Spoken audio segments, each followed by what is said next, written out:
ఇంతన్నాడు అంతన్నాడే గంగరాజు లాంటి పరిస్థితి కాకూడదు. చంద్రబాబు గారు సీరియస్గా తీసుకోవాలి. పర్ఫెక్ట్గా ఆయన ప్లాన్ చేస్తే సక్సెస్ అయి తీరతారు. కర్నూలులో హైకోర్టు బెంచ్ నా దృష్టిలో అది చాలా గొప్ప విశేషం.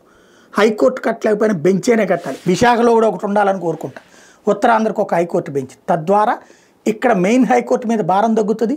అట్ ద సేమ్ టైం ఆయా ప్రాంతంలో ఉన్నటువంటి ప్రజలు అక్కడే వెళ్ళడానికి వీలయ్యేటటువంటి ఒక చక్కటి అవకాశం. ఈ కర్నూలు హైకోర్టు బెంచ్ గురించి మొన్న మధ్యన మంత్రి గారు మాట్లాడటం, ఆ తర్వాత హైకోర్టులో దాని మీద పిటిషన్ వేయడం, హైకోర్టు బెంచ్ చేయడానికి వీల్లేదని తాండవ యోగేష్ లాంటి వాళ్ళు వేయటం. అసలు ఈలోపుగా ఏముంది, 24 గంటలలోపు ఎక్కడెక్కడ ఏమేమి ఉన్నాయో ఇవ్వమన్నది కోర్టు.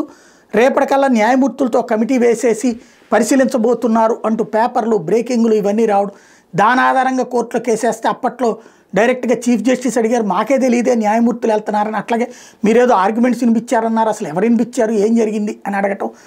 ఆ తర్వాత లేదండి పత్రికలో వచ్చినటువంటి వార్త మంత్రి గారు చెప్పారని చెప్పడం, అసలు మాకే తెలియదని చెప్పి అప్పుడు తేల్చి చెప్పేశారు. ఇవాళ మళ్ళీ కర్నూలు హైకోర్టు బెంచ్కి సంబంధించి కీలక వ్యాఖ్యలు చేసిన చీఫ్ జస్టిస్ నేతృత్వంలోని బెంచి కావాలో వద్దో మేము డిసైడ్ చేస్తాం, ప్రభుత్వం లెటర్ రాసినంత మాత్రం అది ప్రాతిపదిక కాదు, అది మేము అనుకుంటే అప్పుడు అది ప్రాతిపదిక అవుతుంది అంటూ ఈ కేసుని 3 నెలల పాటు వాయిదా వేసేసింది. ఇందులో హైకోర్టు తన ఇష్ట ప్రకారం చేయదు. ఇది నా దృష్టిలో అయితే కనుక న్యాయ వ్యవస్థకి అధికారం ఉంది. అట్ ద సేమ్ టైం ఇది కార్యనిర్వాహక వ్యవస్థ కాదు, శాసన వ్యవస్థ తీసుకోవాల్సినటువంటి నిర్ణయం. ఈ నిర్ణయం కేంద్ర ప్రభుత్వం మీద ఒత్తిడి తీసుకురావాలి. కేంద్రంలో బీజేపీనే ఉంది. న్యాయశాఖ మంత్రి తలుచుకుని సుప్రీంకోర్టుకి రాస్తే సుప్రీంకోర్టు హైకోర్టుకి రాస్తుంది.